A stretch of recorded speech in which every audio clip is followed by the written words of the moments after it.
Good morning, everybody, and welcome to the Rehab Christian Center Sunday morning virtual experience. And I am glad to be here with you this morning and certainly praying that you are having a tremendous weekend. What an awesome weekend I've had personally, and I certainly hope that you've had a great weekend as well.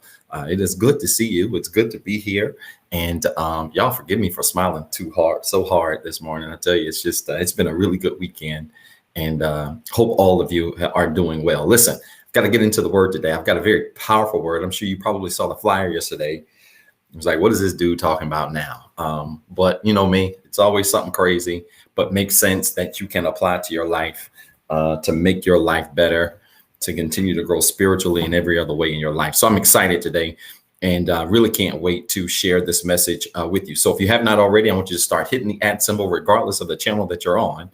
I want you to start hitting the @ symbol and tagging people and telling them to tune in now, because this is going to be, again, a very powerful message, and I'm ready and excited to share it with you. Again, pray that you've been having a fantastic week and weekend so far, and want to get right into the message today. Don't want to waste a lot of time. Get into it. Got a very long day today, and just excited to share it with you. So let's go through the networks. Let's get it going. Facebook, good morning to you. It's good to see you virtually.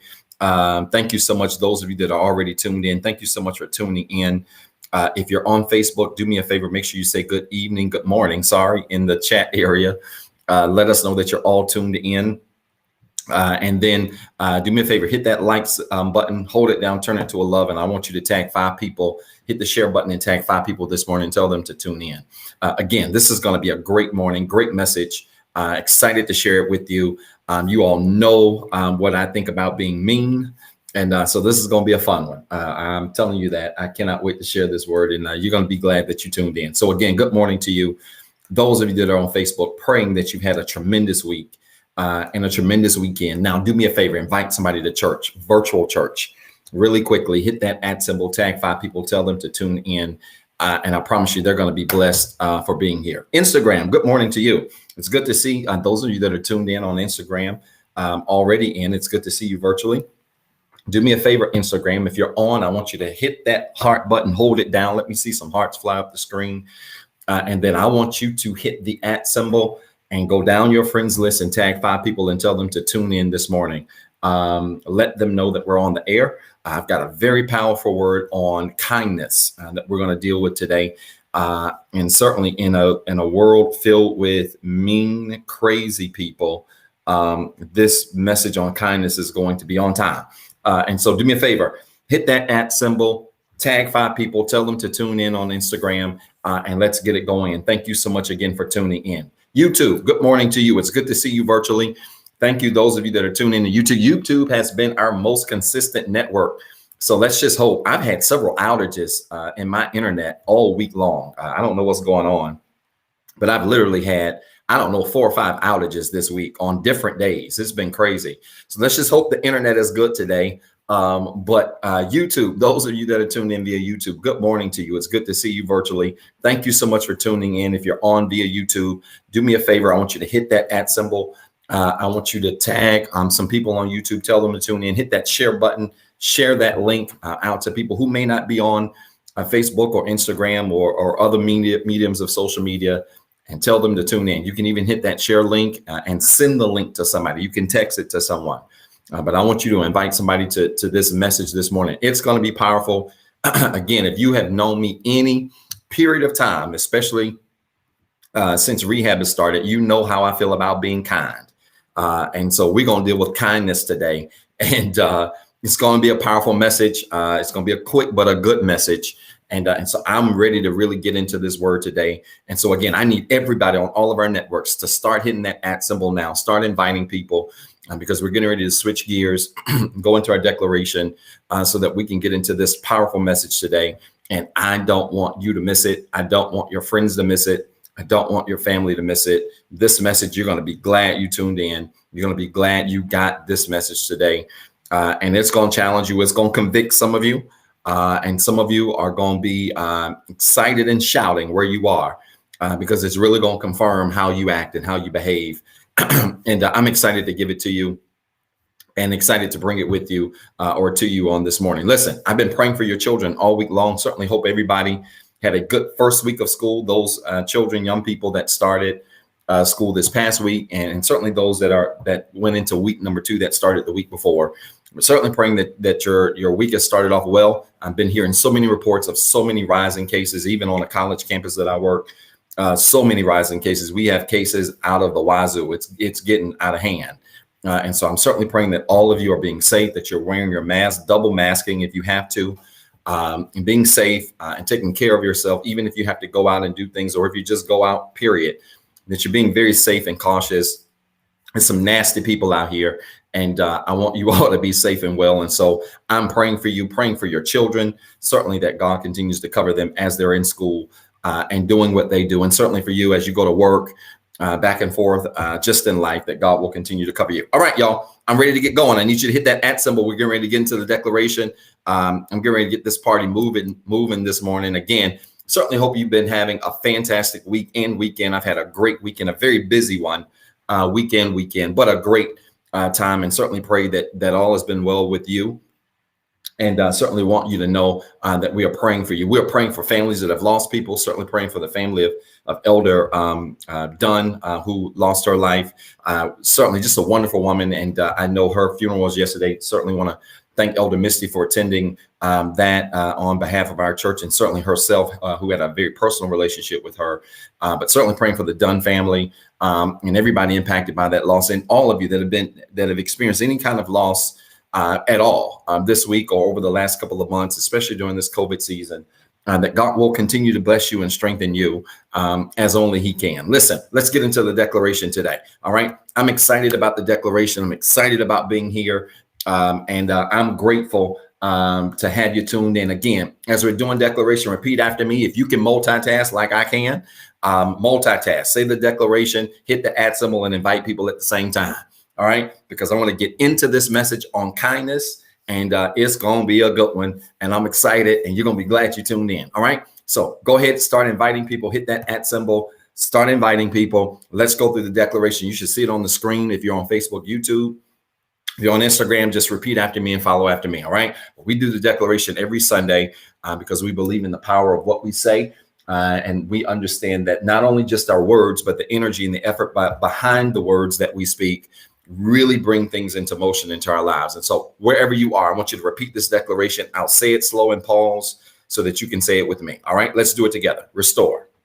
We declare that everything that is broken, lost, hurt, or destroyed that belongs to us and has been designed by God is restored.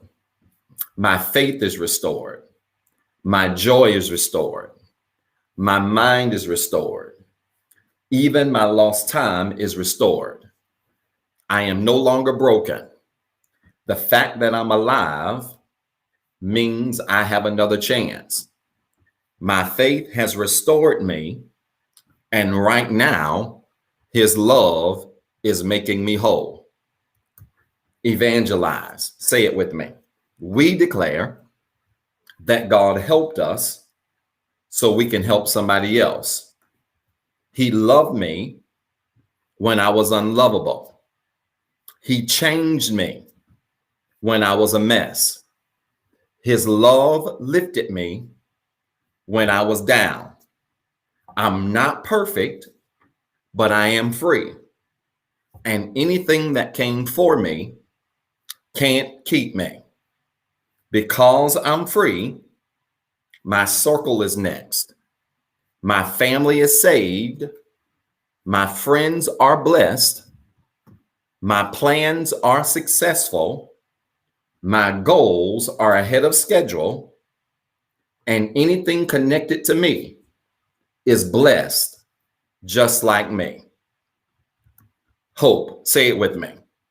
We declare that everything that is missing is not lost. In Jesus, I have hope. And this hope makes me confident. It doesn't matter what happens to me or around me. I'm going to win. My relationships are winning. My goals are winning. My family is winning. My neighbor is winning. This city will win, and my role has the victory. My past is defeated, and my future is brighter today than it was yesterday. Alternatives. Say it with me. We declare that God made us different. I'm a royal child, the light of the world, and the hope of my city. I respect the past, but I don't look like what I've been through. I love the church, and my life is balanced. I love coming to church, but I like flights, boats, and vacations. My whole life is blessed. I am the head and not the tail. I am above and not beneath. I am a lender and not a borrower. And every place I go belongs to me. Breakthrough. Say it with me. We declare that God has a breakthrough with our name on it. I have some challenges, but I am not defeated. No weapon formed against me can prosper. And I know that all things are working together for my good. Things are not breaking down.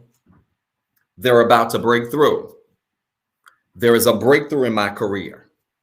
There is a breakthrough in my home. There is a breakthrough in my health. There is a breakthrough in my finances. I am here on purpose, for a purpose, and everything that went wrong is getting ready to turn around. Did you say that with me today?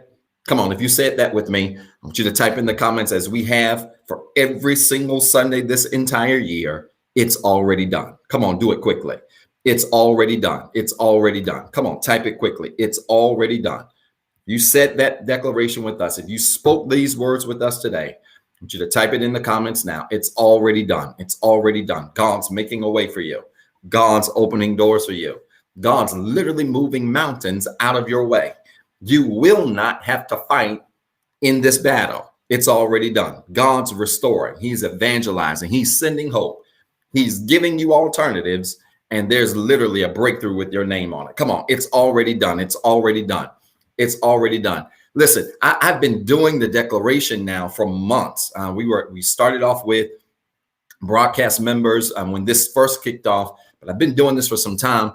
And I surprised myself this week because I was in the car driving and went through the whole declaration without the sheet. So I finally memorized the declaration, and I hope you all have as well. But you really take this declaration seriously, because it's a powerful thing that we say every week. And if you really believe it and begin to then apply it to your life, I'm here to tell you, you'll start to see miraculous things happen for you. It's already done. I want you to believe it. I want you to know it. I want you to be excited about it. Just as the seasons are changing outside. Now, I know it don't feel like it, because it's been hot as the devil outside. I want to say the other word. It's been so hot outside. So I know it don't seem like the seasons are changing. I want you to know the seasons are still changing. Just as the season's about to change outside, the seasons are about to change in your life. It's already done. I want you to be encouraged. I want you to know that. I want you to walk in that. And I want you to know that God's making a way for you as only he can. Listen, let's get into the word today. Let's do this quickly. If you have not already, I want you to like this video. I want you to share this video. Hit the @ symbol now. Tag 5 people. Tell them to get up out of the bed.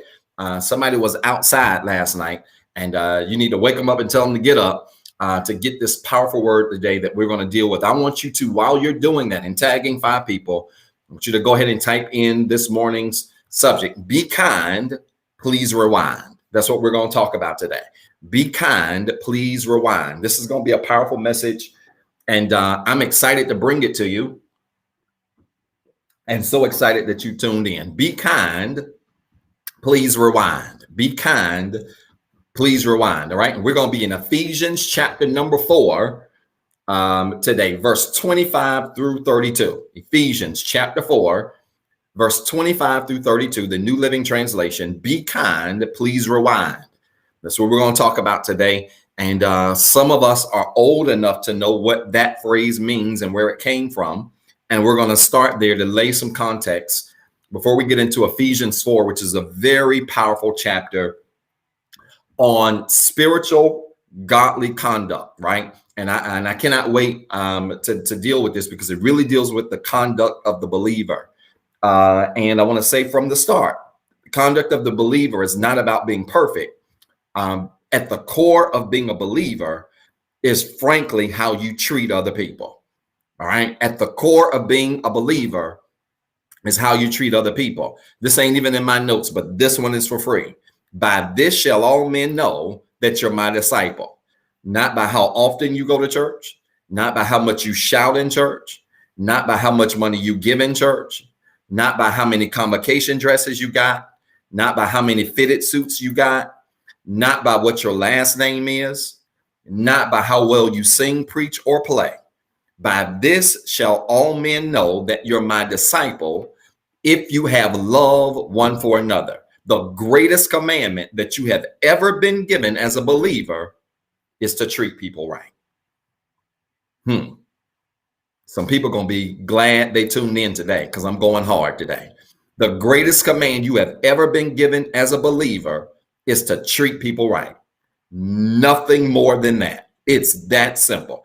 Everything else that comes with believing in God, serving God, loving God, claiming to be saved, whatever else, everything else that comes with that is just a bonus. It's just a bonus. The ability to speak in tongues because his spirit lives in you is a bonus. It's a bonus. The ability to be able to go to church and worship with other people, whether it's face-to-face or virtually or both, is a bonus.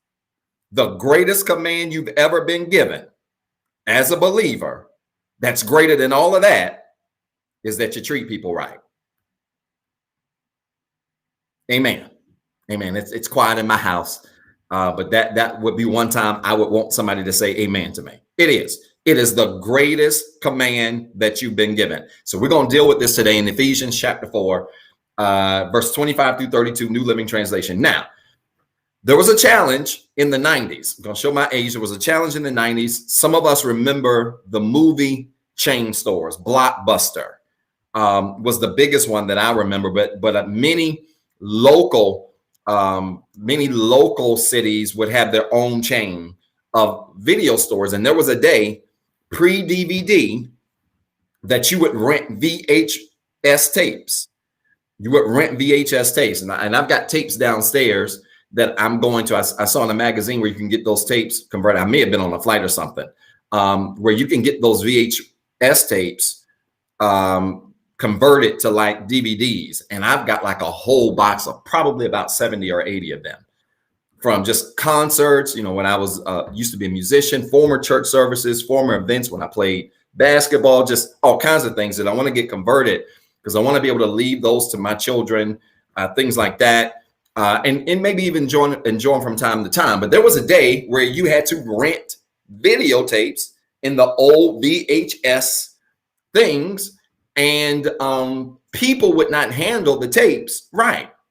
People would take out the tapes, they would turn them back, wouldn't bring them back in the box. So every tape had a little sleeve on it that told you what the movie was. People would bring it back, wouldn't bring the box back, would just bring the tape back, or would bring back the tape and the box would be all torn up. But the worst thing that most people would do is that they would return the VHS tape and not rewind it, right? So you watch the movie, you would rewind it to about halfway, go back and watch the part you like, and then put it in the sleeve and take it back to Blockbuster. And you did not rewind the tape back to the beginning. And so video stores would have to receive your tape, get it, put it in a VCR player, which, by the way, I got a VCR player downstairs too. It's so crazy how that stuff is extinct now. Got put it in the VCR player, rewind it to the beginning, then put it back in the box, and then stock it on the shelf, right? And so they started putting stickers on tapes, on VHS tapes, that said, "Be kind, please rewind." And it was a reminder to people that when you rent things, you ought to return them back to the original way that you found them, right? So you can rent the movie, but just do me one favor. Return it the way you found it, treat it like it's yours. And some video chain stores got so crazy, especially as, you know, credit cards and things like that were associated with rentals. You know, some video stores got, you know, so crazy that they would then charge you extra fees. Like if you returned it and you didn't rewind it, they will put it on your account, like a $2 fee. You have to pay that fee. The reason you would have to pay is because you did not return the tape back into its condition. This is what I'm getting to right now.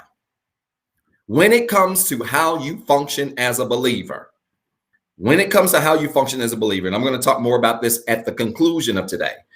But when it comes to how you function as a believer, I want to say this to you, that when you do not operate in kindness as you handle other people, everything you do after that point is null and void. I'm going to say this again. If you don't handle people in kindness, everything that you do, you say you love God, you say you're a believer, everything that you do is null and void if kindness is not at the forefront of what you do. This is not just in church, by the way. In fact, church is the smallest part of it because you spend the least amount of time in church. You spend more time at work. You spend more time at home. You spend more time when things are normal in stores and all of that stuff. You spend the least amount of time in church. So this conversation is bigger than church. This is about how you act, period.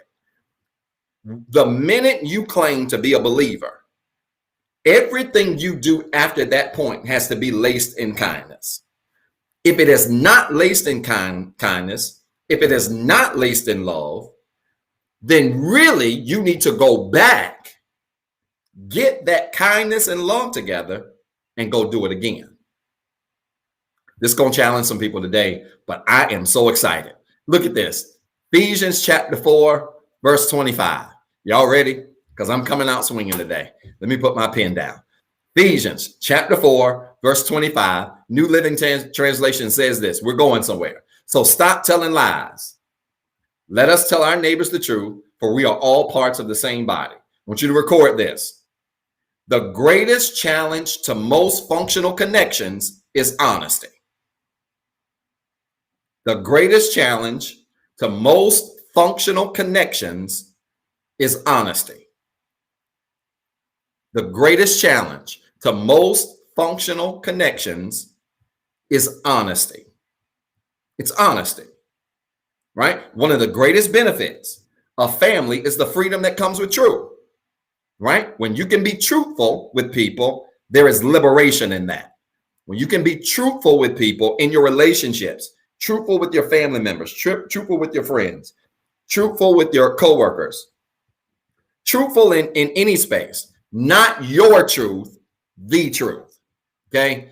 Let me just say this real quick about the phrase your truth. Truth doesn't belong to you. I know it's sexy and popular for people to say stuff like, I'm living my truth. Truth ain't yours.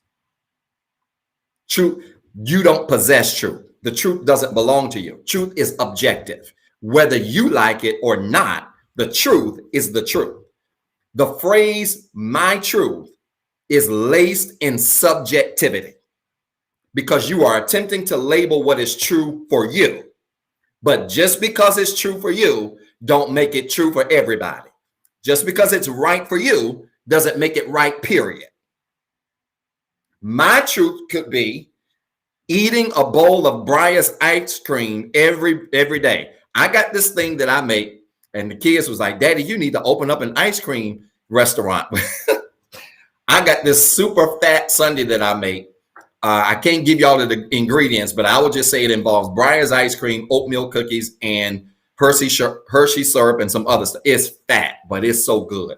And I make it, and it'd be sitting up in the bowl like this, and it's insanely good. I might take a picture of it and put it on my social media next time I make. I mean, it's fat. It's gotta be about 2,000 calories a bowl. It's fat.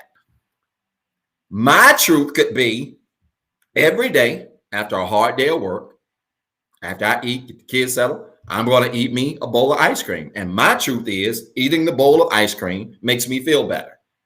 That's my truth. You don't need that, Sister Nikki. I'm not making that for you. I will not be responsible for your weight gain. No, because you will get fat eating that. Right? My truth might be, I'm going to eat this ice cream every day because it makes me feel better. And it's a reward for me for working hard every day. That's my truth. Is it the truth? It's not. It's got over 2,000 calories in it. And if you eat a bowl of that every day, we're going to see it in a couple of months sitting on your stomach. Right? So let's not confuse my truth with the truth. I know it's sex. Yeah, child, tell your story. Live your truth. Yeah, child, do your thing. Do your thing. Live your truth. Yeah, man, do your thing. Live your truth. It sounds great. The problem is it's so subjective. Truth don't belong to you. Truth is right or wrong, whether or not you like it or not. Truth is, no, take it back. Truth is right, whether you like it or not. It ain't got nothing to do with you. Truth is very black and white. It ain't gray. It's not up for opinion. It's not up for any of those things. What does this have to do with honesty? Well, it's simple. There's a great amount of freedom that comes in, especially family structures or any type of other relational structures. There's a great amount of freedom that comes with truth, right? When you can be truthful with your family members, there's freedom there. When you can be truthful with the people you're in a relationship with, there's freedom there. When you be truthful with your coworkers and the folks you hang out with, there's truth there. And a lot of people are living stressful lives because they're living lives that are filled with lies. That was a mouthful. I'm gonna say it again. A lot of people are living stressed out lives because they are living lives that are filled with lies. And when you start living the truth and you start embracing the truth, right? Not living your truth, but start being mindful of the truth and embracing the truth, whether you fall on the good side of it or the bad, there's freedom there, right? See, even, and this is funny. Somebody said this, lady said this yesterday. This was hilarious. Said the craziest thing yesterday. Oh, Lord Jesus, there was so many crazy things happening yesterday. She said the craziest thing, just out the blue, random. I don't mind being naked. Let me put some context here. Jeez, I forgot. Put some context here. I was at a restaurant. It was a group of people. And I didn't know these people. I was actually there by myself. It was a group of people there that wasn't too many tables away. And they were, having a very loud conversation. And the lady said something that was funny. I laughed, I spit out my drink. Yeah, I got to give context on this thing, please. Because y'all, boy, y'all be doing a lot. She said it was funny, but there was a lot of truth to it. And she said out loud, she was like, listen, I don't see what people got the problem. I don't know, what problem people got being naked. He's like, if I had my way, I would walk around naked all day, every day, everywhere, to restaurants, to the bar, to work. I would just walk around naked. Now they were laughing and I was laughing. And I don't mean no harm, but sis need to keep her clothes on. That was mean. Anyway, everybody was laughing, but here's what I got out of that. Let's make this spiritual. Go back to Adam and Eve. Go all the way back to Adam and Eve. Adam and Eve are proof that nakedness is the greatest form of freedom and truth. There is no greater form of freedom. There's no greater form of honesty. There's no greater form of truth than to be naked. They are sitting in the Garden of Eden. They're naked. And what happens? When sin is introduced, first of all, they didn't even know they were naked. When sin was introduced, then they became conscious that they were naked. And all of a sudden, the freedom and the honesty that came with nakedness was now concealed by sin. I feel like I'm going too deep with y'all, but just bear with me. The freedom and honesty that Adam and Eve experienced thousands of years ago in the Garden of Eden, walking around in a garden, they didn't even know each other were naked. Didn't even know it. It was normal to them. This is Bible. Go back and read Genesis 1-3. Just read it, right? They didn't even know they were naked. There was freedom there. There was truth there. Sin came, and when sin came, sin concealed the freedom of nakedness. So now when we go out in public, we are mindful that we've got to put clothes on, right? That started with Adam and Eve. As sin was introduced, then the freedom that came with nakedness went away.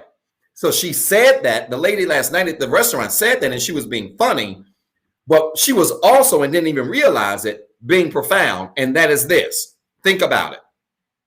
What is revealed to you about you in natural spaces like your home or with friends or family members, in relationships, spouses, whatever? What is revealed about you in those sacred spaces should reflect a truth that everybody is comfortable with, right? It should reflect the truth that everybody is comfortable with. Pastor, what are you getting at? This is what I'm saying. When the relationships you have with people are laced in honesty, you can afford to have naked moments and nobody will be embarrassed. I'm trying to help y'all. When the relationships you have with people are laced in honesty, you can have what I call naked experiences. I don't mean exchanging being naked in front of each other. Y'all catch the analogy. I mean having experiences where you have to reveal truths that are uncomfortable.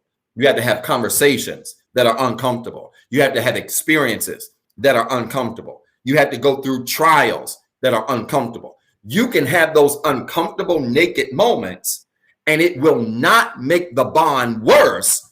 It should make the bond tighter. It should make the bond tighter. And see, this is where I am. This is where I am. Many people, I like that word, Latanya. Many people struggle being vulnerable because even in nakedness, they're not honest. They're not honest. They struggle being vulnerable with other people because even in nakedness, i.e. at the core of who they are, they're not honest. It's hard to be vulnerable with people when you ain't honest with you about you. I'm going to say it again. That's worth recording. It's hard to be honest with people when you're not honest, or vulnerable with people when you're not honest with you about you. And some of you struggle to be vulnerable with people, but that's because you don't really like you naked. This is a whole word. Y'all missing it. Because see, when you get comfortable with you naked, i.e. the real you, without the clothes, without the makeup, without the 22 piece, when you get comfortable with the real you, then it's easy to be vulnerable with other people. You know why? Because it ain't nothing they can say about you that you don't already know about yourself. It ain't nothing they can point out about you. Y'all, I need another manicure. I ain't bit my nails in 3 weeks. I'm doing good. There's nothing that they can say about you that you don't know about you. There's nothing they can think about you that you ain't already discovered about you.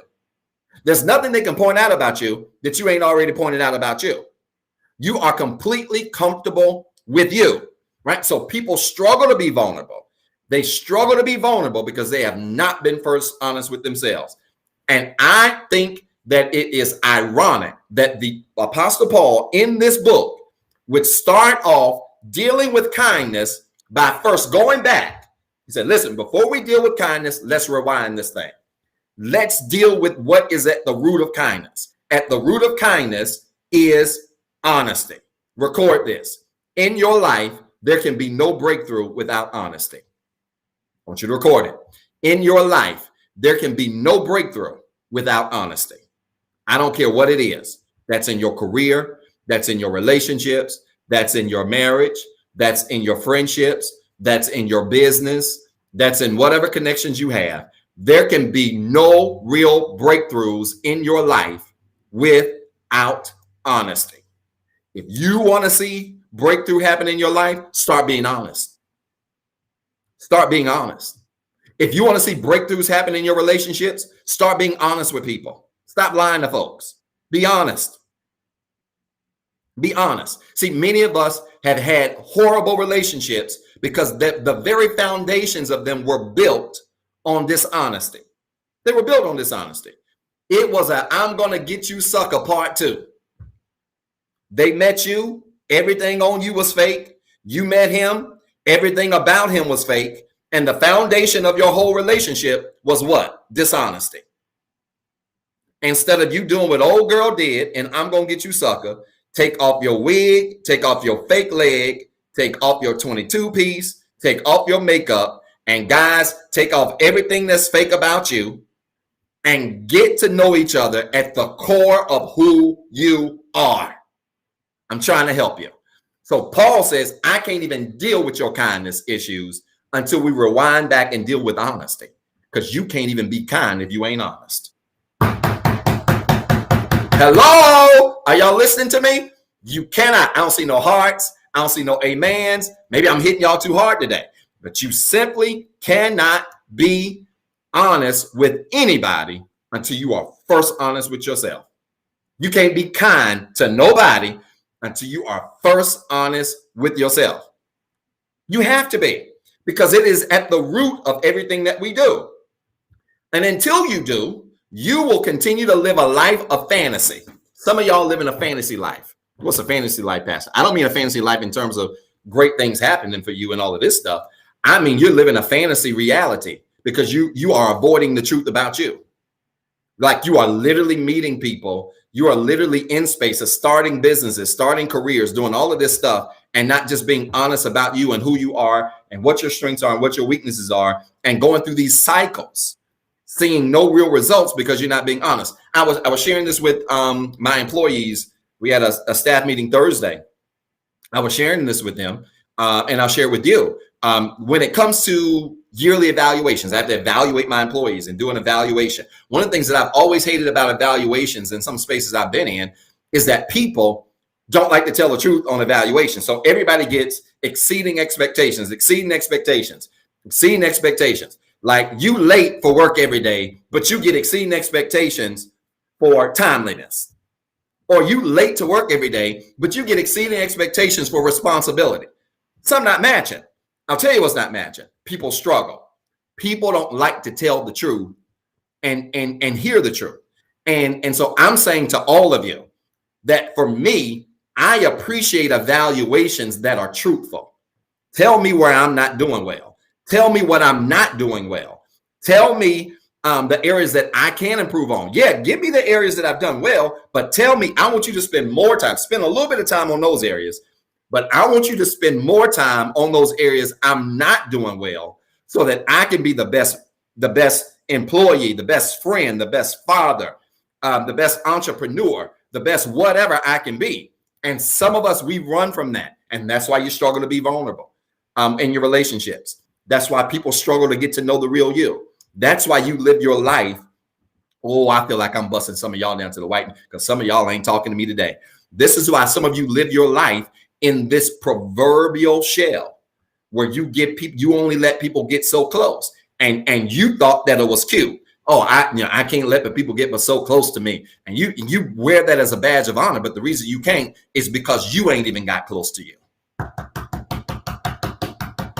Did y'all hear what I said? Some of y'all can't let people get close to you because you ain't got close to you. You ain't got close enough for you to be comfortable with who you are.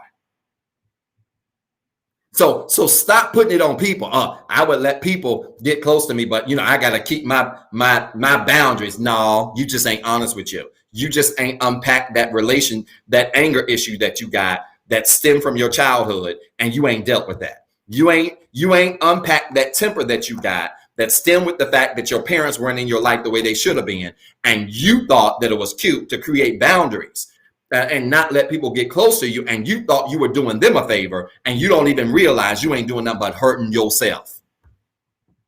Oh, y'all quiet today. Y'all talk back to me. I'm just making sense, right? So anybody that lives in this kind of space where you ain't being truthful with you, or we can't address things with you, or people can't address things in an honest way with you, you living on false pretenses. You living in false pretenses. You, in fact, don't have a right. You don't have a right to even walk around. Let me just be funny with this, because I feel like I need to lighten the mood for y'all. Y'all sharing this video. If you ain't sharing this video, I need you to start liking and sharing this video really quickly. You are living on false pretenses. You don't have the right to even say you cute until you have heard that you've been ugly before. Y'all don't like this. Pastor, what you mean? Somebody got to tell me I'm ugly before I can believe I'm cute? Not exactly. Somebody needs to tell you where your shortfalls are so that you can improve those, so that you can be the best version of cute you can be. That's the point I'm getting. So you ain't got a right to say you cute until somebody be like, nah, he ain't all that. She ain't all of that. You know why? Because what that does is that causes you to be honest with you about your weak spaces, your shortfalls, your shortcomings. And see, we don't like that, right? And if you don't like for people to address the truth with you, if you don't like people to address shortcomings with you, it's probably because you have not taken the time to address the shortcomings yourself. Some of us have a serious avoidance issue. I'm not trying to make this clinical today. I got a real PhD. I'm not trying to make this clinical today, but hear me in love. Some of you got a real avoidance issue. You avoiding the truth about you, and you not exposing the truth about you to your close people that you're in close relationship with. And you think you're doing you a favor by protecting you, when in actuality, those relationships you have would be a lot tighter if they're the right people, if you can learn how to be vulnerable with yourself. See, if you can be vulnerable with you, it's going to be easy for you to be honest with them, and then they can take you or leave you. And the reality is, some folk ain't dating the real you. They just dating the version that you let them see. Pastor, why you talking about dating? I didn't mean to go here. This ain't even in my notes, but I'm here, and it's all connecting to kindness. Paul, blame it on Paul, not me. Some folk ain't even dating the real you. Some folk ain't married to the real you. They married to the version you let them see. Some of your friends are not connected to the real you. They connected to the version that you let them see. Some folks on your job don't even know who the real you is. They only know the version you let them see. Well, Pastor, you know, my personal life, my private life, I keep it separate. I understand that. I'm not discouraging that. But what I am saying is, people will never get to appreciate who you really are until you first honest with you, and honest with you so that you can be vulnerable with them. Somebody hit me up. In fact, I just got a message popped up. I don't even know who the young lady is. And it just showed a preview when it went back up. Hey, Dr. Talley, sorry to bother you on a Sunday. I know you're working. I have a question. I just appreciate your honesty when you post and do things. Listen, I have been criticized as a pastor. Let me help y'all. I have been criticized in ways that y'all would not believe. I have been criticized as a pastor for being as candid and as vulnerable as I have been as a pastor. Not just during this pandemic. Listen, I'm talking about in the actual building. If you ever been in the building with me, I stood up in the building and said all kinds of stuff and admitted all kinds of stuff.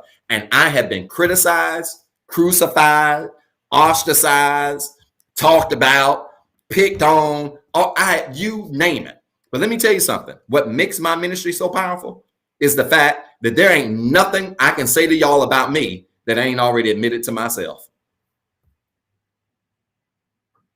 Are y'all listening to me? There ain't nothing I can say to y'all about me that I've not first admitted to myself. And see, I'm going to help some of you. Like, this ain't even in my notes, but this is getting good to me now. I'm going to help some of you. Some of you would worry less about what people say about you in public if you were just honest with yourself. Let me help y'all. Some of you would be less concerned about what the public says about you if you were more honest with you about yourself.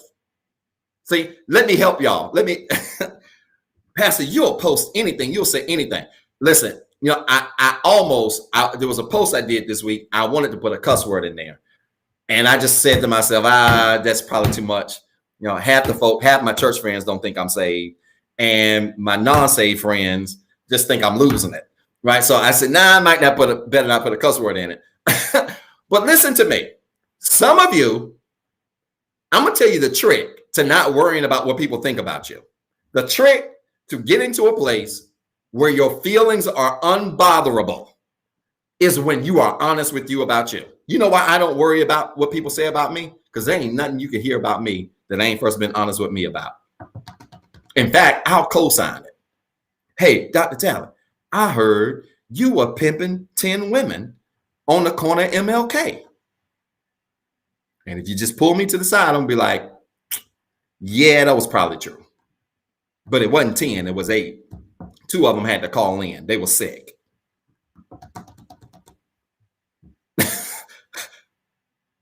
See, When you are honest with you, it takes the sting out of what people got to say. I'm trying to help some of y'all. Some of y'all wasting your good post energy. You posting stuff, you defending stuff. And I got a post this week that's going to help some of y'all. Woo! Some of y'all defending yourself in public and just posting all of this stuff and always pimping, elder. I'm telling you, there are going to be some things you hear about me that you know ain't true. You're going to hear some things, you're going to be like, Pastor did kind of tell us. I'm just telling. Look, and you won't be surprised, and none of us will be surprised, and we can hear it and we can move on. But listen, some of you are wasting too much energy. Some of you are wasting too much energy trying to defend yourself to a public that ain't paying your bills, that ain't sleeping with you, and that ain't healing your body. Y'all need to stop. Be honest with you about you. And when you get to a place where you're honest with you about you, you can say whatever. You can admit whatever. Let me tell you, I don't have a lot of relationships. My circle is this small. Y'all see that? Y'all see that circle right there? That's how small my circle is. Like, baby, you gonna have to work to get through there. That's how small my circle is. My circle is that small. Okay. But let me tell you something. To people in my circle, I have the greatest relationships because I'm vulnerable. They know me inside out. I can be Zeb the doctor. I can be Zeb the daddy. I can be Zeb the pastor. I can be Zeb the man. You better get you a circle where you can be vulnerable with. And if you can be vulnerable on that level, then you don't worry about what people are saying about you in the streets. And some of y'all just chasing this stuff down in the street because you ain't been honest with you. When you honest with you, it don't matter what they say. Don't matter what they post and what they think. Y'all stop addressing this stuff in public. Y'all not going to see Pastor do a whole lot of public statements. I'm sorry. So y'all not going to see Pastor do a whole lot of public statements because ain't none of y'all paying my bills. Number one. Number two, ain't nothing that I need to admit to y'all that I ain't first admitted to myself. If you heard it and I've been honest with me about it, then just take it and think what you want. See, that's a different level of not being bothered. I know I wear the shirt that say unbothered, honestly, and y'all think I'm playing. No, I'm serious. Like, I'm not bothered. And you got to grow to that place. And the only place, the way you get there is by being honest with you. For truth to work, you've got to be accountable. I want you to record this. For truth to work, you got to be accountable. Come on, y'all. For truth to work, you got to be accountable. I see them calling out best friends on Instagram, and I love it. But let me tell you something. Don't you dare call nobody a best friend if you can't be vulnerable with them. And I'm going to tell you, you can't be vulnerable with them if you ain't been honest with you first. You can't. You don't have a best friend that you ain't been vulnerable with. I know we do it for the gram. We do it for Facebook, besties. We like it because we think it looks cute. Half of these folks y'all tagging in these pictures talking about your bestie don't know nothing. They don't know the real you. They know the Facebook you. They know the Instagram you. They know the church you. They know the public you. They don't know the closet skeletons you. They don't know where your bones are. You want to know how you got a best friend? If they know where all your bones are, but they refuse to dig them up. I'm giving y'all nuggets. Y'all don't like it. You want to label a best friend? A best friend is a person who knows where the bones are, but they refuse to dig them up. Did y'all hear what I said? I'm going to say it a third time. A best friend is a person who knows where your dead bones are, but refuses to dig them up. Let me write that down. A best friend is a person who knows where your bones are and refuses to dig them up.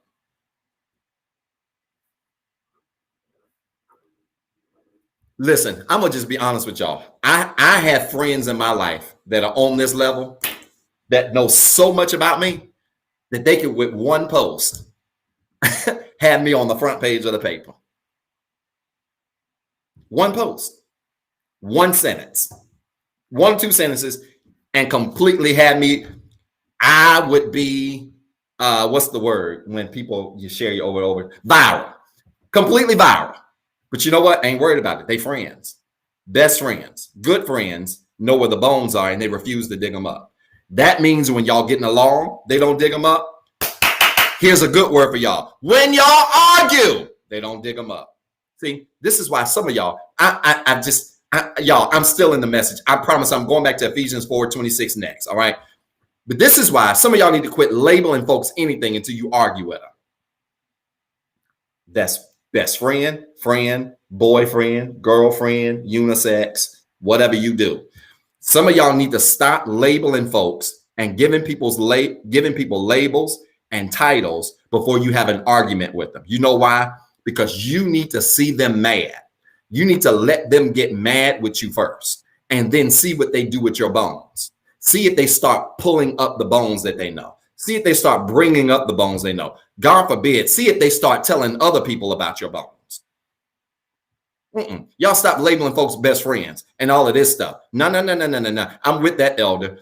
Even if you ain't friends no more, Elder Misty nailed it. Even if you ain't friends no more, there's a street code to knowing secrets. And that is that stuff go with you to the grave. I'm trying to help y'all. Y'all don't even like this. Yeah. This is why y'all ain't got no good friends. And this is why my circle that small right there. Y'all see? Y'all, oh, that's too big. Let me see. There it is. You can't see through there. That's why my circle that big. Because, baby, if you in my circle and I let you know where the bones are, then you got to go to your grave with that. Whether you like me next year or you can't stand me in 10 years. You got to go to the grave with everything you know about me. And I'm going to go to the grave with everything I know about you. And I wouldn't give 2 nickels for those of you. I wouldn't give 2 nickels for those of you that are in these friendships with folks that you get mad and then you start telling all their business because you mad. You start bringing up all the past stuff that happened because you mad. I'm telling you, those some raggedy friendships, some raggedy relationships. And some of y'all need to go back and visit this. Is this making sense? And I told you I was swinging today. This making sense? Let's go further because I feel like I got a lot of mad people on the call. Ephesians 4, verse 26 through 27. Some of y'all ain't commenting in a minute, but I'm serious. You can easily be vulnerable with other people if you're honest with yourself. Mama, I didn't do nothing. I see it, son, on the screen. Mama, I didn't do nothing. I'm just being honest. It's the truth. Vulnerability doesn't work if you ain't first honest with you. So you have to be honest with you first. Ephesians 4, verse 26, 27, New Living Translation. Look at this. Look at this. It says, let me get to it. It says, and don't sin by letting anger control you. Don't let the sun go down while you are still angry. Verse 27, for anger gives a foothold to the devil. I want you to record this. At the core of a lot of unkindness is anger. At the core of a lot of unkindness is anger. It's anger. At the core of a lot of unkindness is anger. I'm about to stomp on y'all again. I should have just took the offering first. If you want to sow a seed, y'all go ahead and sow it before I get into what I'm about to say, because it's about to just get bad again. Right? Thank you for putting the 3 ways to give up. If you want to sow a seed, go ahead and sow your tithes, your offering, Cash App, $REHABCC. Website, www.rehabcc.org, or text REHABWORKS to 88202. Go on and give now before I say what I'm about to say. All right? At the core of a lot of unkindness is anger. Listen, y'all, and hear me in love. It is natural to get angry. It is natural to get angry. I know I need to start doing, especially days like today, I need to start doing offering at the beginning, Sister Michelle. Listen, it is natural to get angry. But listen to me, y'all. It is sinful to let anger control you. It is natural to get angry. It is sinful to let anger control you. And the reality is, some of you aren't kind because you don't have self-control. Some of you are not kind because you do not have self-control. You pretty, you cute, you know a lot of people connected to you, you successful, you got a little bit of money, but you ain't got no self-control. And we know this because everything with you goes from 0 to 100 in less than 10 seconds. Let me just say that and let's let that marinate in the atmosphere. Everything. With some of you, we know you got an issue with self-control and kindness because everything with you goes from 0 to 100 in less than 10 seconds. Listen, y'all, when you are growing, stuff should not easily make you mad. Stuff should not easily make you mad. Listen, you got to learn how to manage and control your response to offense. Okay, listen to me. You got to learn how to manage and control your response to offense. I did a series at Rehab right before the pandemic called The Elephant in the Room. This was literally the last face-to-face series I did. I did a series called The Elephant in the Room. And I told Rehab that the big elephant in the room at Rehab for a church where we tout to be the nicest place on the planet. You know what the elephant in the room is? The elephant in the room is self-control. Because some of y'all get mad at the drop of a hat. It don't take much for people to get you mad. It don't take much for you to start cussing folk out. It don't take much for you to get offended and run to Facebook and put a post up about folk. Listen, y'all, you got to learn how to control and manage your response to offense. I know this is a hard word today. You have to, because if not, everything you do after you have been offended doesn't count. If you do not control how you respond to offense, everything you do after you have been offended doesn't account. So what you got to do? You got to rewind. You got to go back and do what the older saints said. Go do your first works over. See, all Blockbuster was trying to tell you is before you turn that tape in, go back, rewind the tape, do your first work over. Don't give me that tape any kind of way. And some of y'all have been trying to serve people and start businesses and move in your career and build friendships and start relationships and all of this stuff when really you need to pause all of that and backtrack and work on your kindness. Work on your self-control. Work on your anger and your temper. Stop letting people get you so razzled and so frazzled up. Some of y'all go from 0 to 100 in less than 10 seconds. And I just be like, man, it ain't that serious. I was at a restaurant with my kids and this lady, and I'm going to get in trouble for saying this. I'm going to get in trouble. I'm going to just get in trouble, but I'm going to say it anyway. And I don't care if y'all don't like it. I don't care. You can call me whatever you want to. I'm as pro-black as the next one, but that don't keep me from telling the truth. I support black businesses, but you better have good customer service. Yeah, I'm on one today. Yeah, I support black businesses, but doggone it, just because you black don't mean if you tell me my product gonna be here in 3 days, it's supposed to come in 4 weeks. Oh, y'all quiet now. So I'm pro-black with the next one, but I'm sitting in a restaurant with my kids, and I swear to you, this lady, she ordered chicken and waffles, and they forgot to bring the waffles out with the chicken. And God bless the little waitress. The waitress had like 4 or 5 orders on that big round, thing that they bring out. She set it on the thing, and so she's giving out their orders or whatever. And of all of the things that was missing, this lady, the lady just forgot to bring a cup of syrup with her waffles. So the lady passes it out on the thing to the people, and the people are getting their food and all of this stuff. And she nicely says to them, how does everything look? Anybody need anything? Instead of the lady just saying, yes, it looks great. I think they forgot my syrup. Can you bring me some syrup?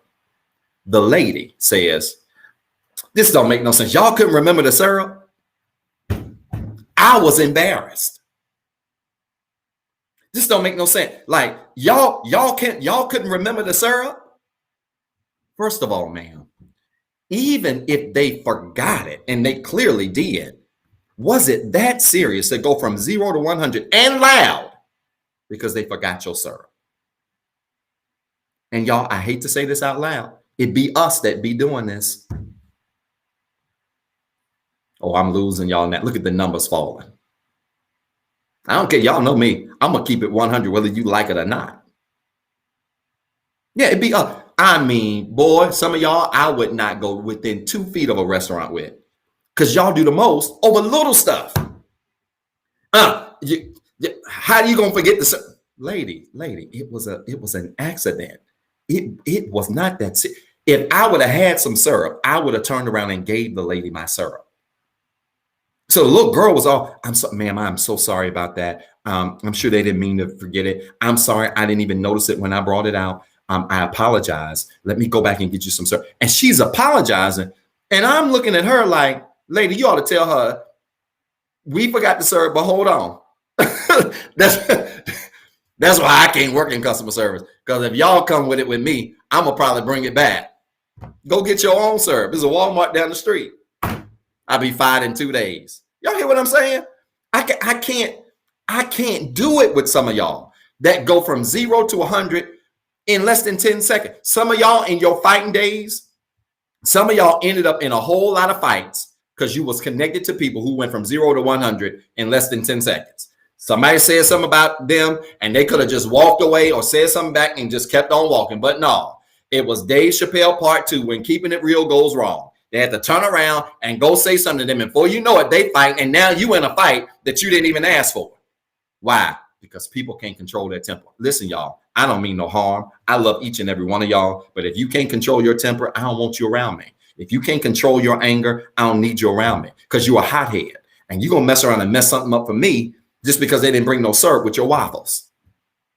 You got to control your temper. And at the core of unkindness, thank you, Ms. Smith, is anger. Many of y'all just got anger issues. You need to see a therapist, a counselor, a pastor, Jesus, somebody to work on your anger issue so you don't go from 0 to 100 so fast. Because I'm telling y'all gonna mess up your own blessings. You're gonna mess up blessings for other people if you have no self-control. Again, you're right, Rehab. It is natural to get angry. That's natural, but it's sinful to let anger control you.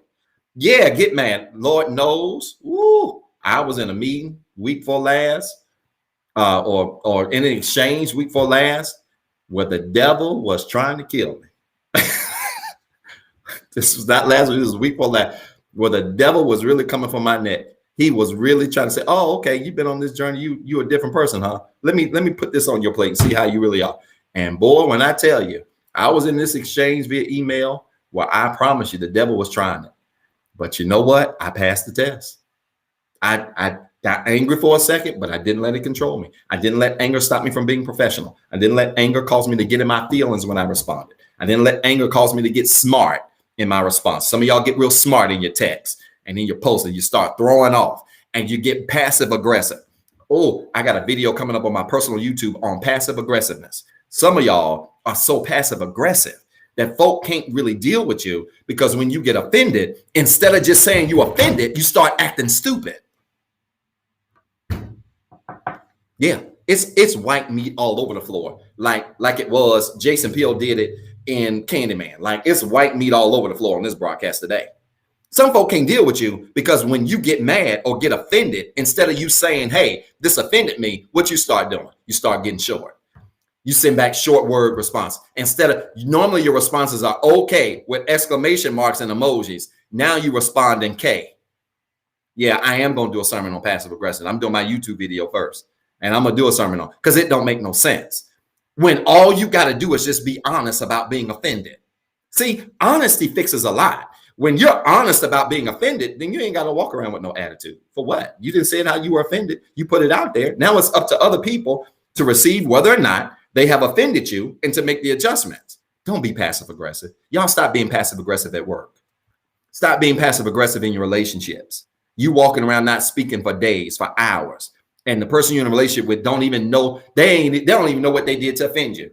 And instead of you just opening your mouth and saying, Johnny, Sue, whatever, Jussu, whoever, instead of you just saying, "Hey, you offended me," you're going to walk around with an attitude for 3 hours.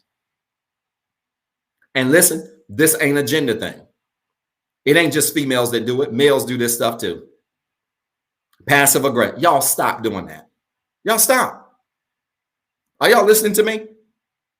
Right? So you got to learn how to manage and control offense. Paul says, number one, if you're going to operate in kindness, you got to be honest. Number two, Also, you got to deal with this anger that's at the core of who you are. You got an anger issue, you got to deal with that, right? If you get easily offended, you got to deal with that. Now, look at this. Ephesians 4:28. I'm almost done, y'all. Ephesians 4:28. Is this blessing anybody? If it is, fill it up with hearts. If you have not tagged anybody yet, I want you to hit that @ symbol. I want you to tag 5 people quickly. Tell them to tune in. They got about 15 minutes left that they can catch. Come on, tag them really quickly because this is good today. I hope it's blessing you the way it's blessing me. All right, look at this. Ephesians 4:28 says this. If you are a thief, so he says, deal with your anger. Then he says, if you are a thief, quit stealing. Instead, use your hands for good hard work and then give generously to others in need. I want you to record this. For some people, anger is connected to what they don't have or what they didn't work for. Here's another Jordan Peele moment coming. There's about to be blood everywhere. For some people, anger is connected to what they don't have or what they don't work for, i.e. envy. For some people, anger is connected to either what they don't have or what they didn't work for.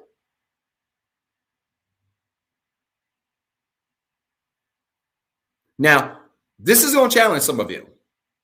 This is going to challenge some of you because some people just need to stop being mad at other people for what they have, what they've accomplished. I hate to go here, but let me just tell y'all the truth. Some people mad at you because they ain't you.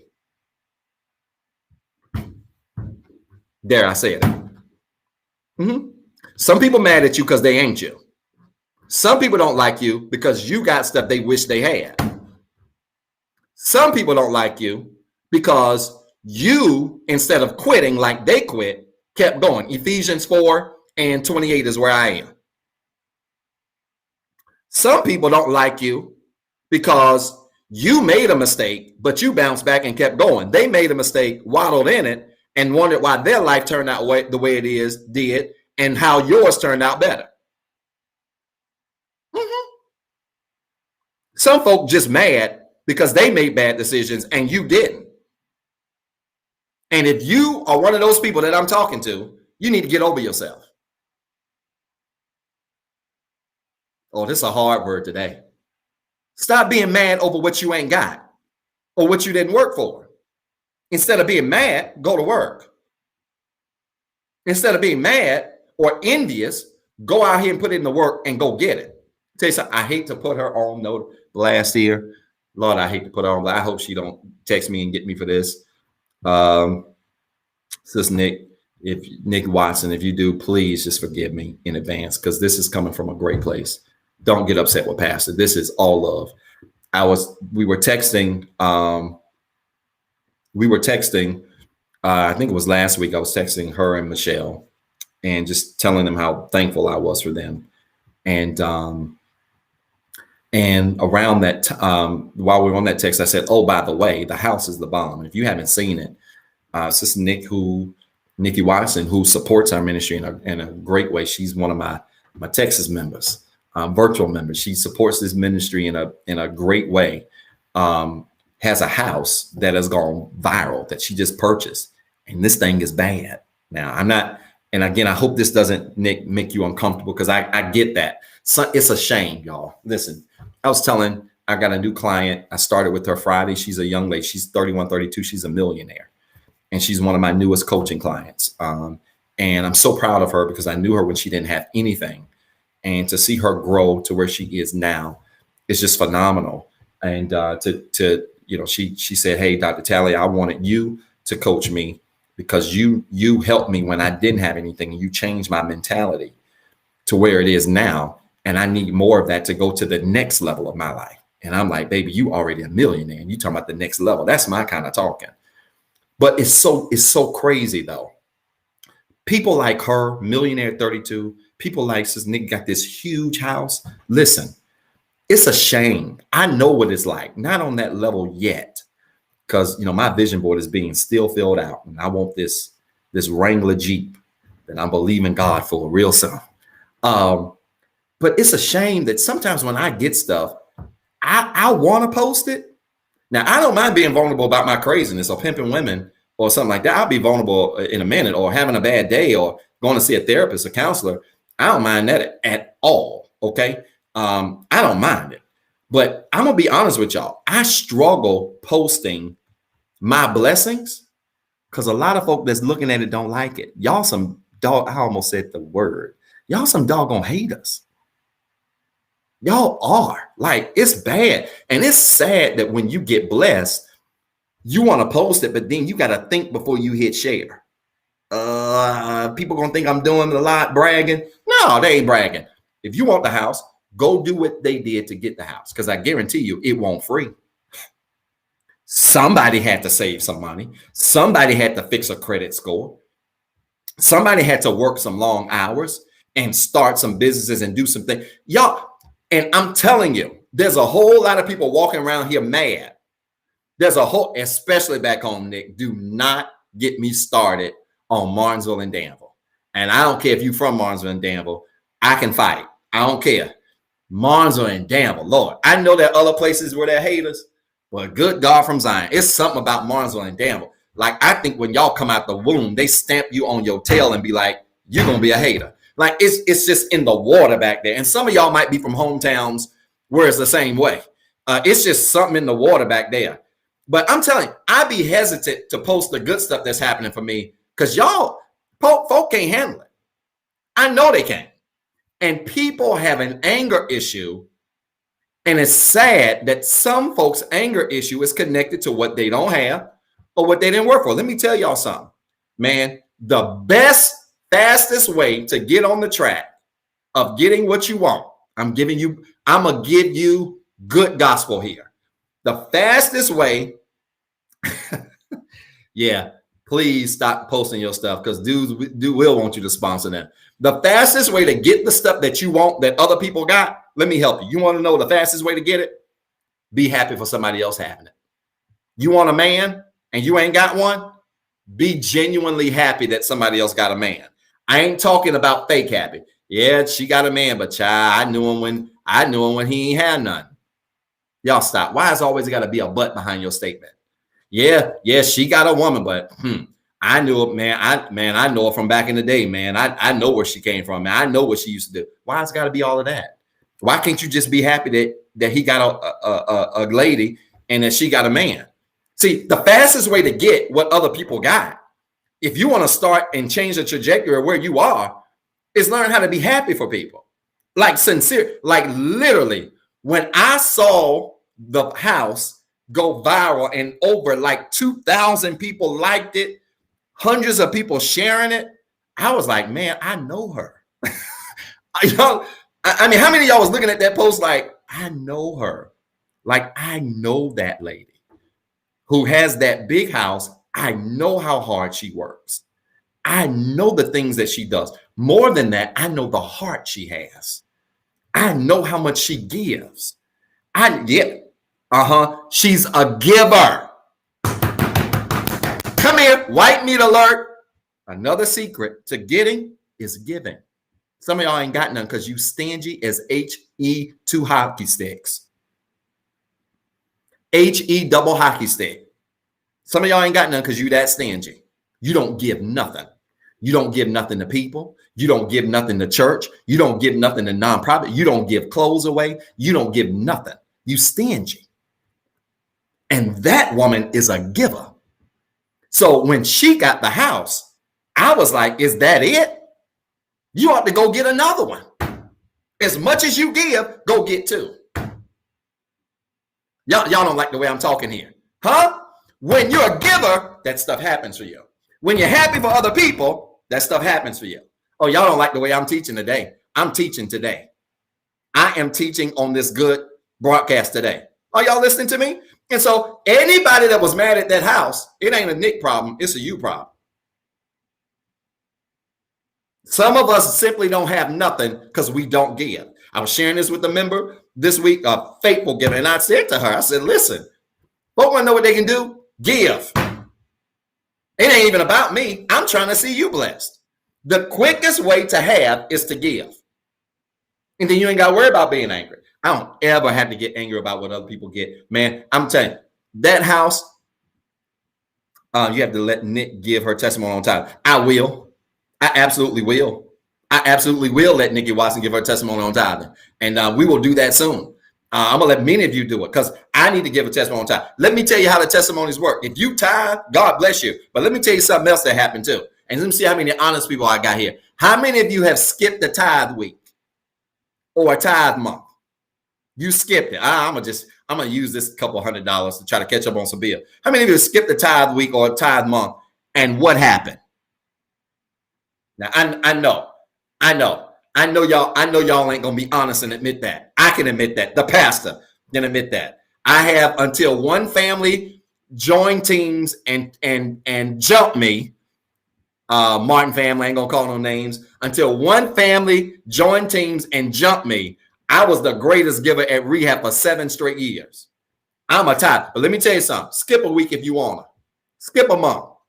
See, they don't like to talk about holes, elder. That's what the old saying. The old saints should say, God put a hole in your pockets. All of a sudden, I have skipped a time month, and all of a sudden, AC went out. Cars started acting crazy. Y'all don't like the way I'm talking here. I'm telling you what I know. Give, y'all. If you want to have, be happy for other people sincerely, and then give. Give. So Sandy said, I'm on one. Amen. I told y'all I didn't come to play no games today. Give. Nick ought to go get another house if she wanted and put a Maserati in the front of it. As much as she gives, as hard as she works, but equally as important, as happy as I've seen her for other people. I just met the lady, known the lady just over a year. I ain't even met her face to face, virtually talked to her. Ain't physically shook her hand and have seen her be happy for me. Have seen her encourage me. Seen her enjoy the things that happen for me. Let me tell y'all something. The key to being blessed is not being mad because folk blessed or envious because people blessed. The key to being blessed is being happy for people. You want a man? Be happy they got one. He might be raggedy. So what? That's their man. It ain't yours. You ain't got to sleep with him.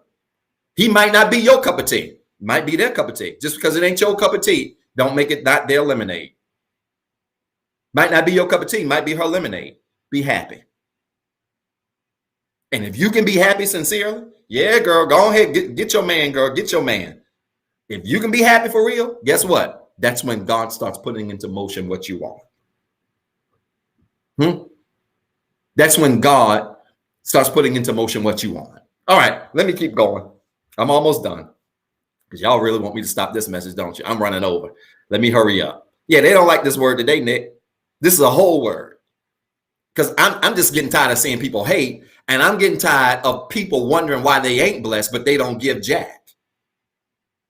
They don't give to God. They don't give to church. They don't even look. With this millionaire young lady, she's not in church right now. And I said to her, I said, listen, don't forget the importance of the 10-10-80 rule. I said, you're doing well. I said, but listen, the very first thing you need to do when you get paid is you need to tithe. Now, if you don't go to a church somewhere, go to a nonprofit. Go to Goodwill. Go to the Boys and Girls Club. You're a millionaire. Boys and Girls Club can use one of your checks. Go to the Boys and Girls Club and give 10% there. Give 10% there, right? But remember the 10-10-80 rule. Tithe 10% somewhere, church somewhere, nonprofit something. Invest 10% into you and then function on the 80. And that's the crazy thing, Sister Michelle. They that blessed and they ain't even tithing yet. Imagine how blessed you're going to be if you're a millionaire and you ain't even tithing yet. Because see, a lot of my clients that I coach do really well. Most of the clients I coach, it's close. I would say about 50%. About 50% of the clients that I coach make 6 figures or more. They do well. And there's one common denominator above all of them. With this young lady as an exception, maybe 1 or 2 exceptions. They all believe in tithing. Some of them go Baptist church, Methodist church, Episcopalian, they go Catholic, they all over the place. But you know what they do? They believe in that 10%. They believe in giving God what belongs to him. I didn't even mean to go this direction, but I'm here now. See, it's one thing to be mad because you ain't got nothing. It's another thing to be mad and you ain't no giver, too. Now you got 2 problems. You mad and you ain't giving. And see, when you give, God can't help but give back to you. Ha! Good measure. Let me shut up. I feel like screaming. Pressed down, shaken together, and running over. Until then, you're going to be broke as H-E double hockey stick. You're going to continue to live where you live. You're going to continue. I'm telling you what I know, y'all. You got to learn how to be happy for others. You got to stop being envious of others and find somebody to give to. Give. And watch God bless you. All right, let me move on. Ephesians 4:29. Look at this. Now we get to the root of the matter. Ephesians 4:29. I'm believing God. I was looking at my vision board and I said, I don't know how I'm going to get this. My trip portion of my vision board. I can't show you my vision board because y'all couldn't handle it. The trip portion of my vision board, I'm one trip away from that part being completed. The vehicle, the truck, I don't know how that's going to happen, but I'm believing God for it. And that means even if somebody write the check and get it for me, it's going to happen because I'm a giver. Are y'all listening to me? But the answer ain't being envious because other folk got it or mad because other folk got it. Some of y'all will never have a man because you mad at everybody else that got one. Some of y'all will never have a woman because you hating on every other dude that's got one. Y'all stop. Ephesians 4:29.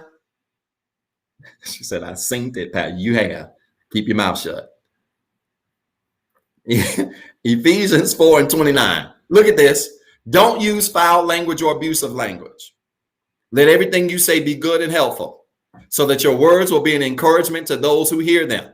We get to the core of the matter, and this is it. I want you to record this now. Kindness is the language of the believer.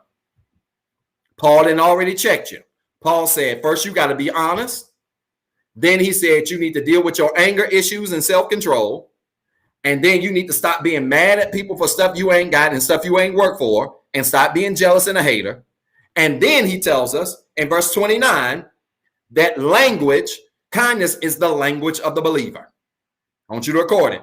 Kindness is the language of the believer. You better believe there's some buried bones. They better stay buried. Lord, I got two people trying to taunt me on the line over here. Kindness is the language of the believer. Kindness. Kindness. Your words to others should empower them and be meaningful. Listen to me. Your words to others should empower them and it should be meaningful. Your words should be empowered and they should be meaningful. Everything you say or need to say won't always be nice. That's just the reality. If you manage people especially, and let me speak to especially those of you that are supervisors, if you want to be a good supervisor, a good manager, a good leader, a good entrepreneur, a good mate, a good friend, everything you say is not going to need to be nice. It's not going to be nice, like good stuff. When I say nice, I mean like good stuff, like positive stuff. But it should always be helpful. Everything ain't gonna always be nice, but it should always be helpful. It should always be meaningful. In other words, what you say and the context of what you say, and here's a big one, how you say it matters, right? I come against the spirit of the stank face. I feel like I'm on one today. I come against the spirit of the stank face. Pastor, what's the spirit of the stank face? You want to know what the spirit of the stank face is? The spirit of the stank face is for those of you that every time you got to say something bad, you always got to frown with it. The spirit of a stank face is for those of you that have to correct people, but you always got to correct them with an attitudinal disposition. The spirit of a stank face is those of you that have to have hard conversations with people. And instead of just keeping your tone calm and mild manner, you got to scream and holler and cuss and fight. The spirit of a stank face is people that have to correct somebody that did wrong. But instead of you correcting them and being truthful and honest with them, but doing it in a way to ensure that they understand and that is in love, you do it to insult and to embarrass. That's the spirit of the stank face. And so I'm praying against the spirit of the stank face because some of you don't mind telling the truth, but man, you just don't know how to tell it. And it's one thing to tell the truth, and it's another thing to tell the truth and know how to tell the truth. Let me tell you how I knew I was growing in grace. Can I help y'all? I got some witnesses here on Rehab. They may not be honest enough to admit it in the comments, but there's a lot of people I bet that's on this call or watching this replay that can attest to this. You know how I knew I was growing in kindness, in the kind of kindness that God wants us to have, not just at church, but in general, right? Look, I'm nice everywhere I go. I try to be. You know, you know how I knew I was growing in kindness? When I could get people together with a smile on my face. Are y'all listening to me? You're going to know you're growing in kindness when you can correct people and you smiling. And it don't be a sarcastic smile. Like it be like, okay, well, listen, this is what we need to do. We need to be on time. And if we're on time again, we're going to have to look at alternative issues. And, you know, I appreciate your work, but let's stop being late every day. Okay. And, you know, thank you for your service. When you can do that, when you can correct people and tell them the truth and you got a smile on your face, that's called kindness growth. That's when you know you're growing in kindness. Some of us got to get whatever, roll out. Don't make no sense. You late every day. You're not dependable. You're not reliable. That's why I don't fool with black people. That's why, you just go all the way around the mountain. And all you got to do is just tell people to be on time and be honest. You're going to know you're growing in grace, the grace of God. You're going to know you're growing in real grace.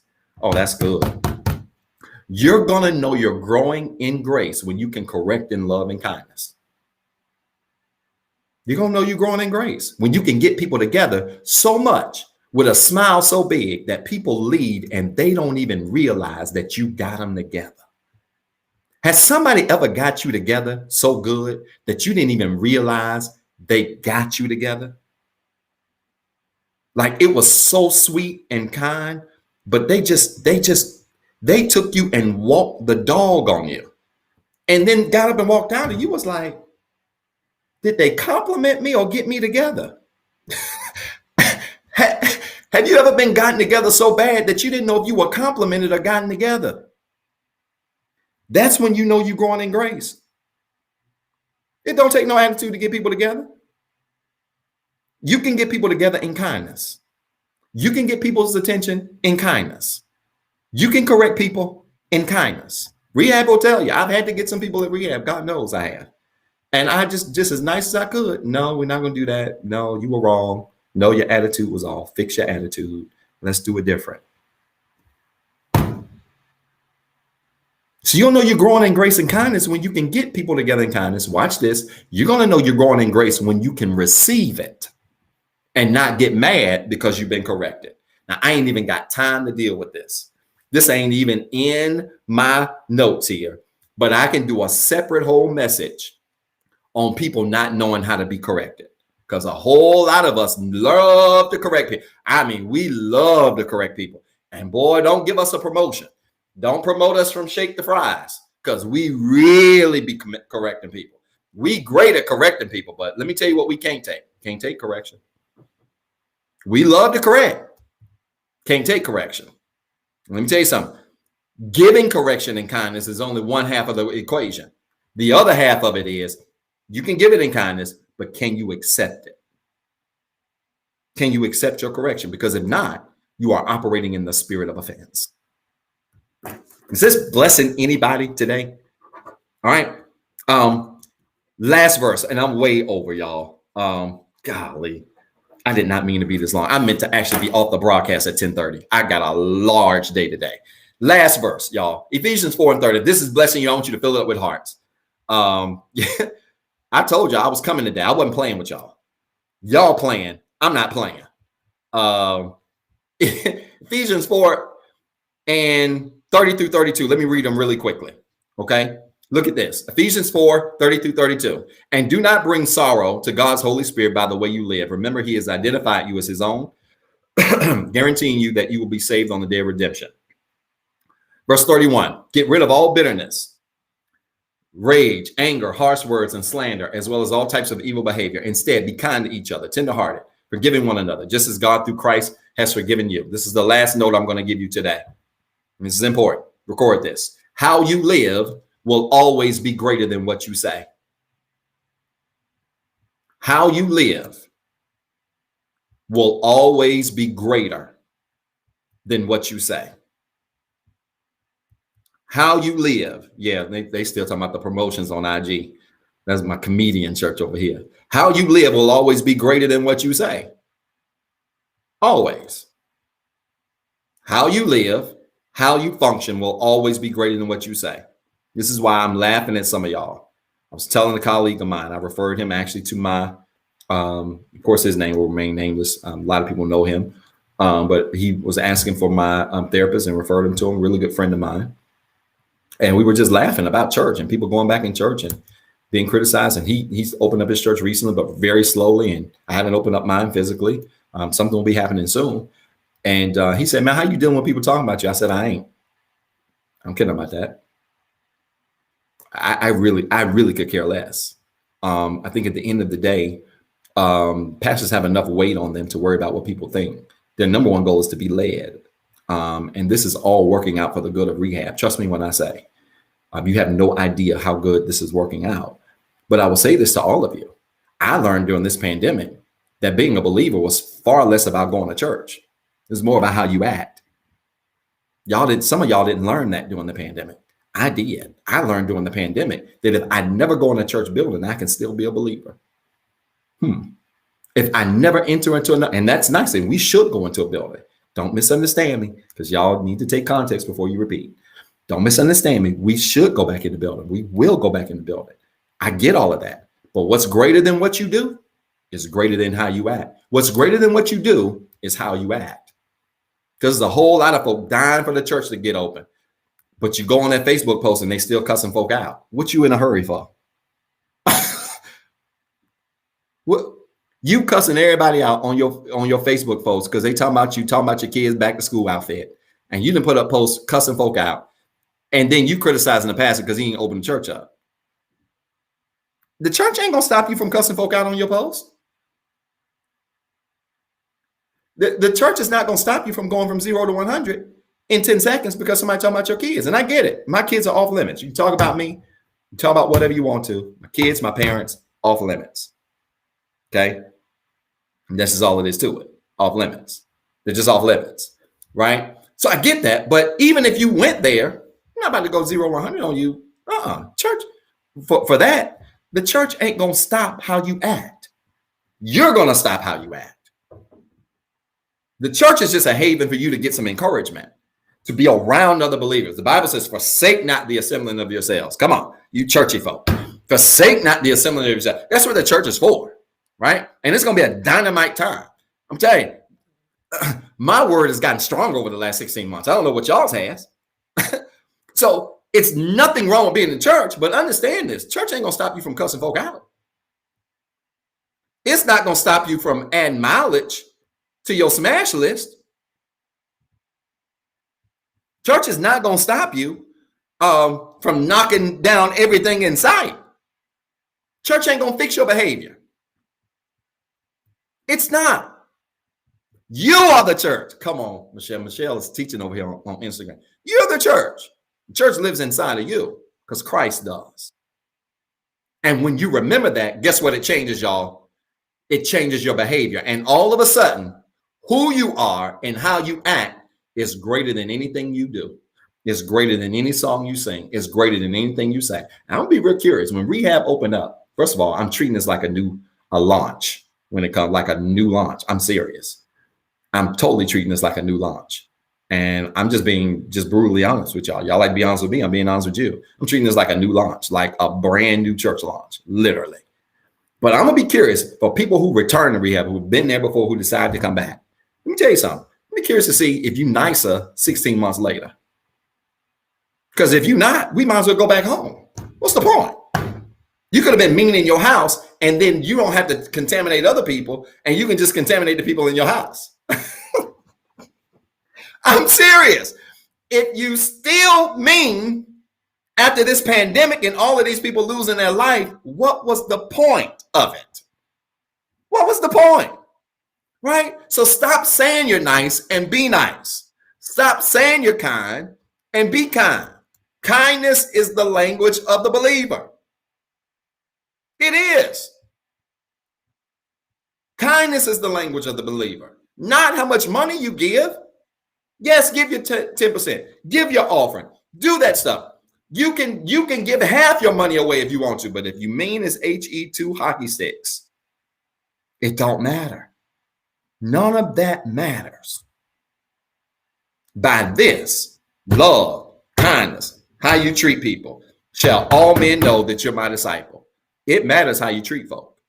Y'all, I'm done. I got more notes, but I'm out of time. I ain't out of word. This bless anybody today? I got to go. I'm going to be late. This bless anybody? Huh? I'm trying to help y'all today. Did this help anybody today? This is a blessing. If it did, fill it up with hearts.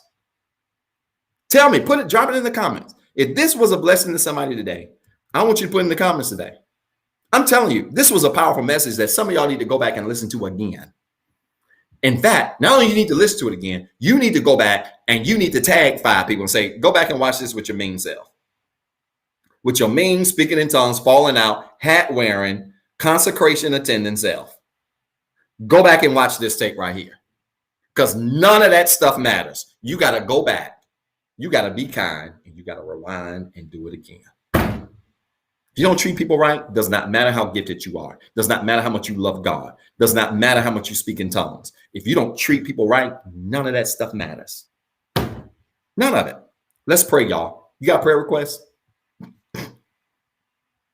Oh, are y'all mad at me? Say yes. Y'all mad at me?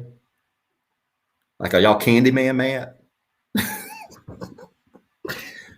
Candyman. No, let me stop. Candyman. Are y'all mad? I hope y'all not mad. I meant what I said. And before I take it back, I'll add more to it. This was the word today. This was the word today. This was the word today. This was the word today for the people of God. And I know it was on time. Let's pray, y'all. You got a prayer request? I need you to drop it in the comments quickly. I want to see 40 prayer requests today. Would y'all do that? I want to see 40 prayer requests. Drop it in the comments right now. You got a prayer request. If you got something I can pray for this week, I want you to drop it in the prayer request because I want to pray for you. I want to pray for your family. I want to pray for your situation. I want to pray for your circumstance. I want to pray for everything that is concerning you. All right. Come on, drop it in the prayer request, y'all. Y'all got to hurry. I'm going to be late, man. I'm going to get in trouble. Y'all hurry up. Drop it in the comments quickly. Drop your prayer request. I want you to know I am up 4:15 every morning. I've taken 2 weeks off, but I still got up to pray over your prayer. 2 weeks off of working out, that is. But I've still gotten up at my same time to pray over your prayer requests because that's important to me. I'm going to get it back on my working out. I got to get ready for my birthday in 3.5 weeks, 4 weeks. The pastor's going to be back on. I took 2 weeks off and I've been eating like a fat man. Yeah, I want to pray for you. I want you to put your prayer requests in the comments. I'm praying for so many of you. So many of you are dealing with, I see that, Sister Bunch. I see you on Facebook. So many people are dealing with grief. There's so many people that have lost loved ones. So many people have lost loved ones. So many people that are still dealing with this COVID stuff. I'm telling y'all, it's real. If I see any of y'all out in public and you ain't got your mask on, don't even walk up to me and hug me. I'm serious. I ain't being funny. I'm being honest. Don't you put your hands around me. You ain't got no mask on you. Put your mask on. Wear your mask. You hear me? Wear your mask. Wear it. All right. But y'all need to put these masks on because people are really suffering and struggling because of this COVID virus. Had a member reach out who said that not only she, but her entire family all caught COVID. And, she was on the fence about the shot and what should she do. And so I'm praying for all of you, that God will continue to give you strength and favor during this difficult time. Y'all, let's pray. Let's pray. I want you to connect your hands as a sign, a symbol of faith. If you cannot put your prayer requests in the comments, of course, you can email them to info@rehabcc.org. That's info@rehabcc.org. You can email your prayer requests. Connect your hands, y'all, like this as a sign, symbol of faith. Let's pray. Let's prepare to pray. Y'all ready? Let's do it. Father, in Jesus' name, I thank you for this word. Thank you for this time of gathering that you've given us. I pray, God, that this word on kindness has challenged somebody today. Thank you, God, for reminding us that kindness is the language of the believer, that our greatest language is not the heavenly tongue we speak in, but our greatest language is how we handle other people. It's how we handle adversity. It's how we handle being offended. It's how we deal with truth. It's how we deal with all of these things that show others we have your character. We have your nature. Help us, God, to walk in your character.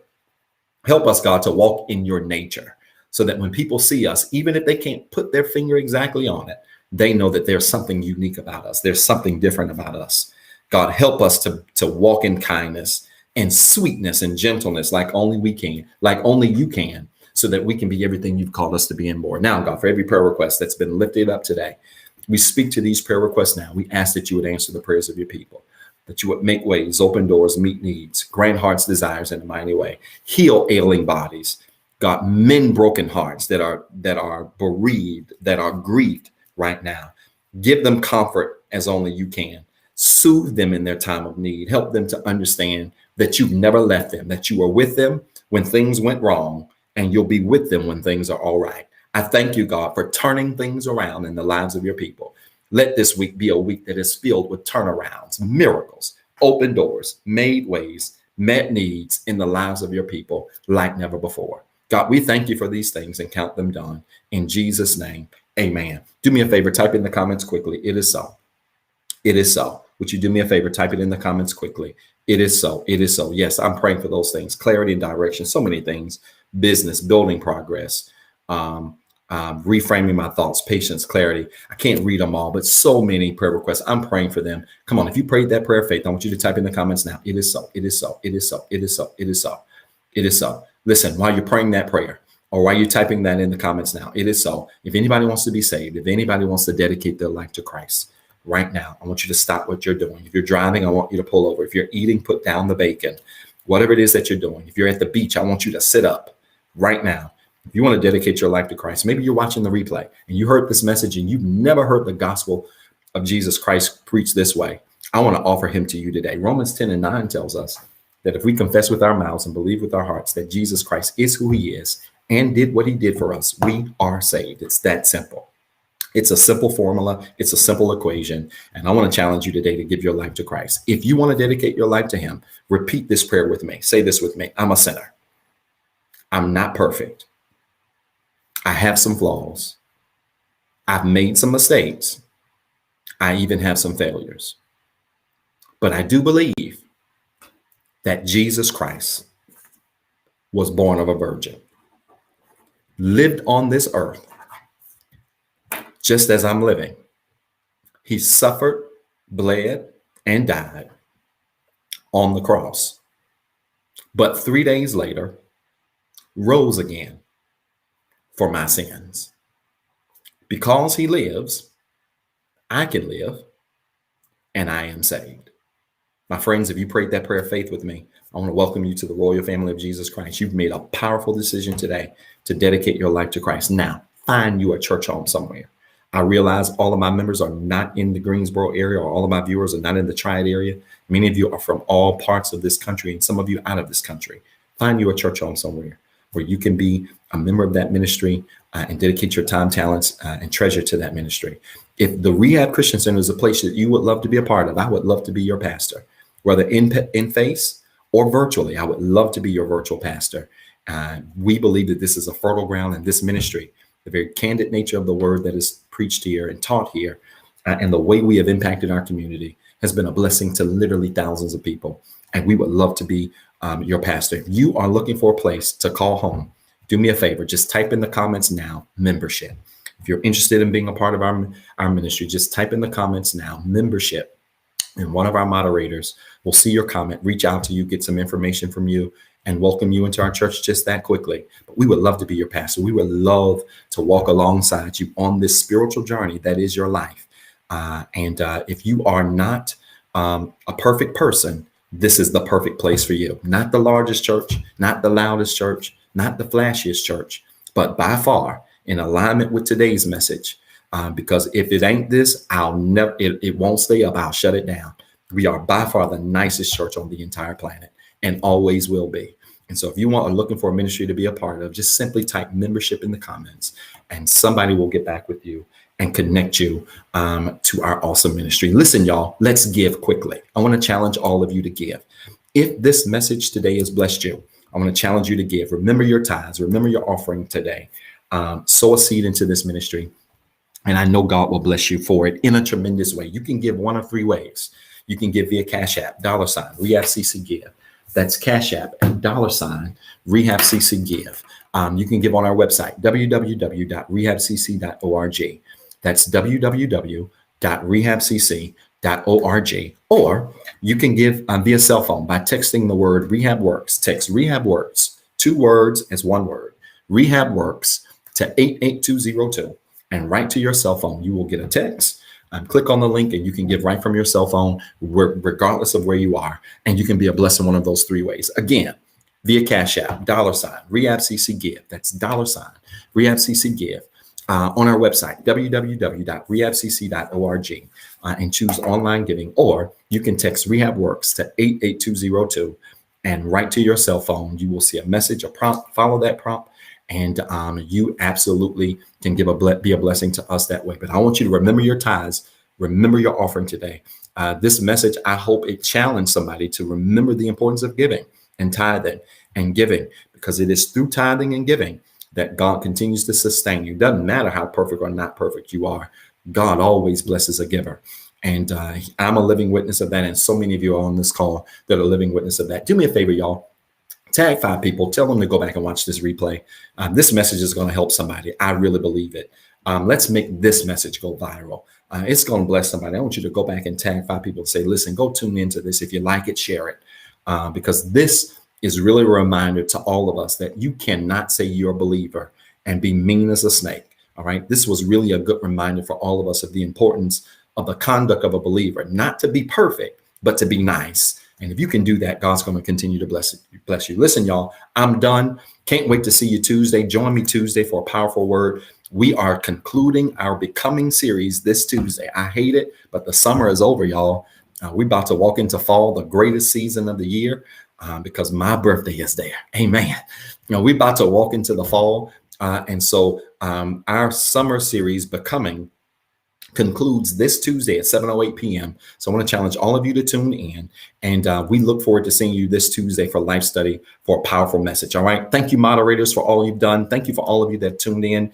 And if nothing fails, I will look forward to seeing you on Tuesday night at 7:08 p.m. All right. I love you guys. I'm praying for you. Peace and blessings.